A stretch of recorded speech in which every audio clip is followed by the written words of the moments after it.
तो नमस्कार, आपका स्वागत है मेरी आज की इस नई दैनिक समसामयिकी में। तो आज वैसे तो क्लास नंबर 53 भी है।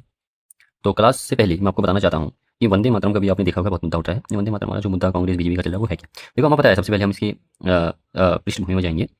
तो रचना हमें देखो, रचना वंदे मातरम की रचना किसने की थी? हमें बताया बंकिम चंद्र चट्टोपाध्याय ने की थी, ठीक है क्या? और कब की थी? 1875 में की थी, ठीक है। भाषा कौन सी थी? संस्कृत निष्ठ बांग्ला भाषा में इन्होंने की थी, ठीक है। और इसको जो रचना थी इसको आनंद मठ में शामिल कब किया गया था? 1882 में। अर्थात 1882 में इसको आनंद मठ में शामिल व प्रकाशित किया गया था, ठीक है। अच्छा, 1896 में कलकत्ता अधिवेशन में सबसे पहले गाया गया था। और इसका गायन जो किया था ना वो रविन्द्रनाथ टैगोर ने किया था, ठीक है। उस वक्त अध्यक्षता की थी किसने? रहीमतुल्लाह एम सयानी ने। किसने की थी? रहीमतुल्लाह एम सयानी ने की थी, ठीक है। और 1937 में कांग्रेस ने जो है वंदे मातरम के पहले दो छंदों को राष्ट्रीय सभाओं में गाने के लिए स्वीकार किया था। दो छंद। अब दो छंद का मतलब आप ये समझ लो कि जो हम आज तक स्कूल में गाते थे ना, वो वह ही दो छंद हैं, ठीक हो गया। वही दो छंद है, ठीक हो गया। अच्छा, कारण क्या है? ठीक है, क्या कहते हैं कारण क्या था उस वक्त ये दो छंद गाने का? कि बाद के छंदों में धार्मिक देवी देवताओं से संबंधित वर्णन होने पर कुछ मुस्लिम नेताओं द्वारा आपत्ति जताई गई थी उस समय पे, ठीक है। तो नेहरू और महात्मा गांधी जी का सुझाव था ये, ठीक है, कि सिर्फ दो ही छंद गाए जाए। और दो ही छंद वही है जो हम स्कूल में आज तक गाते आ रहे हैं, मतलब आज तक हम जो गाते आ रहे हैं, ठीक है। हालांकि इनमें छंद कुल जो टोटल है 6 छंद है, ठीक है। अच्छा, राष्ट्रीय गीत के ऊपर भी दर्जा का मिला 24 जनवरी 1950 को मिला था। राजेंद्र प्रसाद ने घोषणा की थी, ठीक है। उस वक्त भी डॉक्टर राजेंद्र प्रसाद जी हमारे राष्ट्रपति थे। अच्छा, 1971 मूल एक्ट क्या कहते हैं, prevention of insults to national honour act 1971 जो बनाया गया था ना, इसमें राष्ट्रीय ध्वज, संविधान, राष्ट्रगान की अपमान अनादर से संबंधित दंडात्मक प्रावधान था, ठीक हो गया। प्रावधान है, ठीक हो गया। अच्छा, अब 2026 में इसी पे क्या किया गया? संशोधन किया गया। 1971 के एक्ट की सेक्शन 3 में संशोधन किया गया और इसमें वंदे मातरम राष्ट्रीय गीत को भी राष्ट्रगान के समान कानूनी संरक्षण दिया गया, ठीक हो गया। और दंड दंड क्या था इसमें? दंड क्या है इसमें? अधिकतम 3 वर्ष तक कारावास, जुर्माना या दोनों भी हो सके, ठीक है। अगर कहीं पर हो रहा है, अगर आप जबरदस्ती उस चीज को रुकवा रहे हो, वंदे मातरम को या अवरोध पैदा कर रहे हो वहां पर भी, तो वहां पर भी आपको ये चीजें हो सकती हैं, ठीक हो गया, जानबूझ करके, ठीक है। अच्छा, पहले दो छंद में क्या था? फिर मातृभूमि की सुंदरता है, समृद्धि है और माँ के रूप में भारत की स्तुति, यही आधारिक, क्या कहते हैं, आधिकारिक रूप से राष्ट्रीय गीत के रूप में गाए जाते हैं, ठीक हो गया। आज तक जो गाए जाते हैं कांग्रेस ने भी यही दो गाए, ठीक हो गया। बाकी 4 छंद में क्या है? फिर इसमें भारत माता को दुर्गा, लक्ष्मी, सरस्वती आदि देवी रूपों से जोड़कर स्तुति और मातृभूमि की शक्ति, स्वतंत्रता के लिए समर्पण का वर्णन किया गया बाकी 4 छंदों में। इसलिए मतलब क्या कहते हैं, कांग्रेस ने मना कर दिया, बोला कि सब समान धर्म, मतलब क्या कहते हैं, ये धर्मनिरपेक्ष हमारा राष्ट्र है, तो इसमें कई धर्म रहते हैं, मतलब ठीक हो गया। तो ये जबरन उन पर थोपना होगा, ये ठीक है। ये बात कही गई है और यही बात जो है हमारे 1937 में भी कही गई थी, ठीक हो गया। बाकी जो है 1937 देखो, धार्मिक इमर्जिंग के कारण पहले दो छंदों को ही सार्वजनिक राष्ट्रीय कार्यक्रमों के लिए अपनाया गया था, ठीक हो गया। तो 1937 में क्यों अपनाया गया था दो ही छंद? क्योंकि धार्मिक इमर्जिंग के कारण पहले दो छंदों को ही सार्वजनिक राष्ट्रीय कार्यक्रमों के लिए अपनाया गया था, ठीक है। अब है हमारी क्लास 53 जो दैनिक समसामयिक की है, ठीक हो गया। और इसके बाद मैंने एक और एग्जाम पूछा रखा, बहुत इंपॉर्टेंट है, करंट अफेयर्स के बाद जरूर देखना, ठीक है। तो पहला क्वेश्चन है, मिर्जा फखरुल इस्लाम आलमगीर बांग्लादेश के राष्ट्रपति निर्वाचित हो गए हैं, ठीक हो गया, अभी वर्तमान। और प्रधानमंत्री वहीं होने तारिक रहमान, ठीक हो गया। और भारत का पहला AI payment foundation model vulcan किसने लॉन्च किया?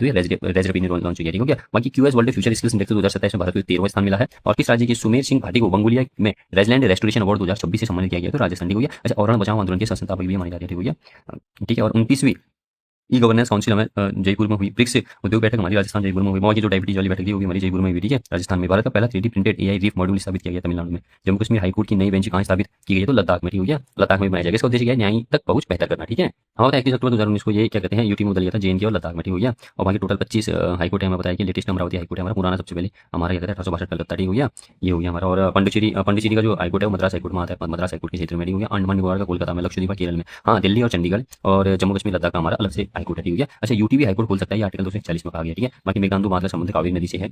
और क्या कहते हैं भारतीय पहले संबंध है किससे? एग्रीकल्चर एक्सपोर्ट को बढ़ावा देने से, ठीक हो गया, बढ़ावा के लिए, ठीक है। एपीडाई के द्वारा ये क्या कहते हैं ये पहल लॉन्च की गई थी, ठीक हो गया। अच्छा, मुख्य उद्देश्य क्या हो गया कि कृषि निर्यात को बढ़ावा देना, ठीक है। अगला क्वेश्चन है, अपील और शिकायत पोर्टल क्या कहते हैं ऐप फॉर्म्स 2.0, ठीक हो गया, ऐप सीओएमएस 2.0 किसने लॉन्च किया? तो केंद्रीय सूचना आयोग ने, ठीक हो गया। बाकी मैं बताया आरटीआई एक्ट 2005 के तहत अपील शिकायत आएंगी इसमें और उनको प्रोसेस करने का काम होगा इसका, ठीक हो गया, किसका? ऐप सीओएमएस 2.0 का जल्द से जल्द, ठीक है। हम बताया आरटीआई एक्ट जो आरटीआई एक्ट 12 अक्टूबर 2005 का, ठीक हो गया। बाकी जो है केंद्रीय सतर्कता आयोग मतलब केंद्रीय विजिलेंस आयोग की स्थापना संथानम कमेटी की सिफारिश पर हुई, ठीक हो गया।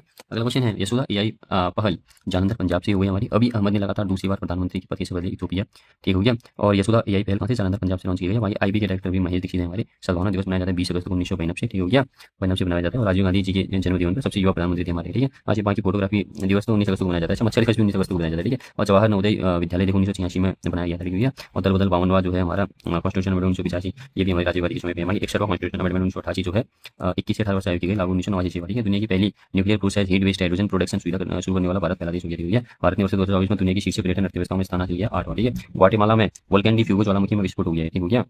भारत को विस्फोट हुआ, ठीक है। ये वोल्केन डी फ्यूगो ज्वालामुखी में विस्फोट कहाँ हुआ? ग्वाटेमाला देश में, ठीक हो गया। भारत को हुरून ग्लोबल यूनिकॉर्न इंडेक्स में 2026 में कौन सा स्थान मिला? तो चौथा स्थान मिला, ठीक है। अगला क्वेश्चन है, भारत नेपाल की सीमा सुरक्षा और बुनियादी ढांचे पर केंद्रीय संयुक्त कार्य समूह की बैठक जो कि 14 नंबर है देहरादून में हो रही है। भारत सिंगापुर कुल में सम्मेलन जो है ये जो दौर हो रहा है सिंगापुर में, फोर्थ दौर की बैठक भी हमारी सिंगापुर में हो रही है, ठीक है। तो अच्छा, इसका उद्देश्य क्या है? हेल्थ हो गया हमारा, और बाकी स्किल डेवलपमेंट हो गया, मैन्युफैक्चरिंग डेवलपमेंट को बढ़ावा देना हो गया। बाकी बोल्ड कुरुक्षेत्र एक्सरसाइज हमारे भारत सिंगापुर की भी जो है सिम्बेक्स होती है, भारत सिंगापुर। अग्नि वॉरियर होती है भारत सिंगापुर, ठीक है। बाकी पैक्सिलिका समिट यूएसए, सेकंड पैक्सिलिका समिट कहाँ भी? तो यूएसए। इंडस्ट्रियल ग्रोथ को तेज करने और इन्वेस्टमेंट लाने के लिए गो ईस्ट पॉलिसी लॉन्च की है उड़ीसा, ठीक हो गया। R3251 नई स्मार्ट दवा किसके विकल्प के तौर पर आ गई है, तो कीमोथेरेपी के विकल्प के तौर पर, ठीक हो गया। बाकी एलिसा टेस्ट हमें बताया कि एड्स का प्रारंभिक टेस्ट है, और वैसे क्या कहते हैं जो कन्फर्मेशन टेस्ट होता है इसका वेस्टर्न ब्लॉट, मतलब कहते हैं वेस्टर्न ब्लॉट टेस्ट होता है कन्फर्मेशन टेस्ट एड्स का, ठीक है। एड्स का प्रारंभिक टेस्ट एलिसा टेस्ट हो गया हमारा, ठीक है। ये कन्फर्मेशन नहीं करता है, फिर उसके बाद वेस्टर्न हम ब्लॉट टेस्ट करते हैं तो ये कन्फर्मेशन करते हैं कि एड्स है, ठीक है। बाकी Times Higher Education Sustainability Impact Ratings 2026 में जेंडर इक्वालिटी में शीर्ष स्थान हासिल किया किसने, मणिपाल यूनिवर्सिटी ने, हो गया।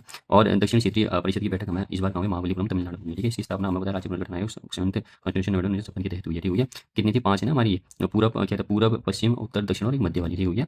और क्या कहते हैं बाकी 1971 एक्ट के तहत नॉर्थ ईस्ट के लिए भी बनाया गया, फिर उसके बाद, ठीक हो गया, एक परिषद और इसके हेडक्वार्टर शिलांग में, ठीक है।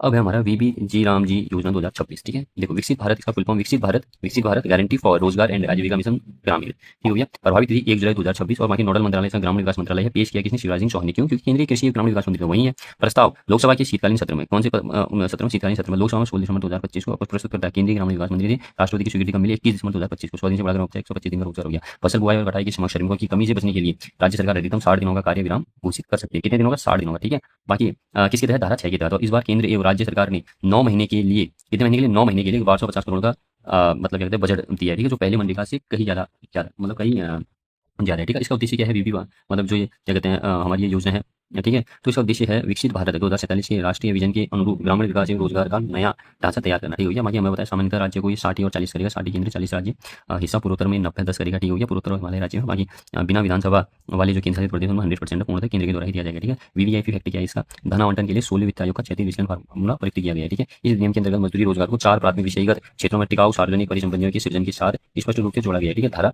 4(2) के तहत, ठीक है। क्या क्या है इसमें, 4 क्या कहते हैं 4 प्राथमिक विषयगत जो क्षेत्र हैं, जो टिकाऊ जो कार्य है, मतलब वो है जल सुरक्षा एवं जल से संबंधित कार्य होंगे, इसमें मुख्य ग्रामीण अवसंरचना से जुड़े कार्य होंगे, आजीविका से संबंधित अवसंरचना से संबंधित कार्य होंगे, और प्रतिकूल मौसमी घटनाओं को के प्रभाव को कम करने वाले कार्य जो होंगे वो हो गए हमारे, ठीक है। अगले हमारा राष्ट्रीय औसत दैनिक मजदूरी बात की जाए पहले, और पुराना क्या था, 100 दिन का रोजगार 298.8 था, और कोई शक्ति सीमा नहीं थी इस समय पे। और VBG रामजी जो भी नया है इसमें 125 दिन का रोजगार है, 327.4 है इसमें मजदूरी है, और सख्त रूप से 200-300 रुपये तो न्यूनतम सीमा है, ठीक है। वैसे 327.4 है, ठीक है। और पुरानी औसत जो है हमारी 298.8 थी हमारी, ठीक हो गया। और नया सख्त आधार जो है हमारा 300, नई औसत कितनी है, 327.4। आपसे पूछेगा कि नई औसत क्या है, तो 327.4, पुरानी क्या है 298.8, और नया सख्त आधार क्या है 300, क्या पहले सख्त आधार था, नहीं था, ठीक है। तो न्यूनतम तो 300 रुपये देने ही देने पड़ेंगे, ठीक हो गया। और बाकी 21 राज्य यूटीज जो पहले 300 से कम थे, अब इस न्यूनतम सीमा से ऊपर आ गए हैं, ठीक हो गया, इस न्यूनतम सीमा से ऊपर आ गए हैं, ठीक है। बाकी मुख्य विशेषता की बात की जाए तो ग्रामीण रोजगार नीति में महत्वपूर्ण बदलाव हुआ है, और बॉटम अप अप्रोच से सभी कार्य गांव स्तर से प्रभावित होंगे, और सभी परिसंपत्तियों को विकसित भारत राष्ट्रीय ग्रामीण अवसंरचना स्टैक में समेकित किया जाएगा, ठीक हो गया। अगला है प्रशासनिक सुधार। देखो प्रशासनिक सुधार की बात की जाए तो प्रशासनिक व्यय सीमा 6 से 9% कर दी गई है। भुगतान जो है भुगतान साप्ताहिक आधार पर 15 दिन के भीतर अनिवार्य कर दिया गया है। बाकी डिले कंपनसेशन की बात की जाए तो 15 दिन बाद भुगतान न होने पर 16वें दिन से बकाया मजदूरी पर 0.05% प्रतिदिन का मुआवजा देना पड़ेगा। और ऑनलाइन आवेदन हम कर सकते हैं, देखो मौखिक भी, लिखित एवं डिजिटल माध्यम से आवेदन की सुविधा दी गई है। आवेदन स्थान ग्राम पंचायत हो गया, वार्ड सदस्य हो गया, ग्राम और कार्यक्रम अधिकारी या अधिकृत पोर्टल हो गया, ठीक है। बाकी फेज बेस्ड अटेंडेंस, ठीक है। फर्जी हाजिरी एवं भ्रष्टाचार रोकने हेतु चेहरे की पहचान आधारित उपस्थिति की जाएगी, ठीक है। और बाकी एक्टिव जॉब कार्ड भी नंबर लगे हमारे, ठीक है। बाकी मॉनिटरिंग की बात की जाए तो राज्य स्तर से निगरानी जिला कलेक्टर क्रियान्वयन के जिम्मेदार, ठीक हो गया, की जिम्मेदारी में, ठीक हो गया। और बाकी तकनीकी का उपयोग इसमें GPS मोबाइल आधारित उपस्थिति रियल टाइम डैशबोर्ड का इसमें उपयोग किया जाएगा, ठीक है।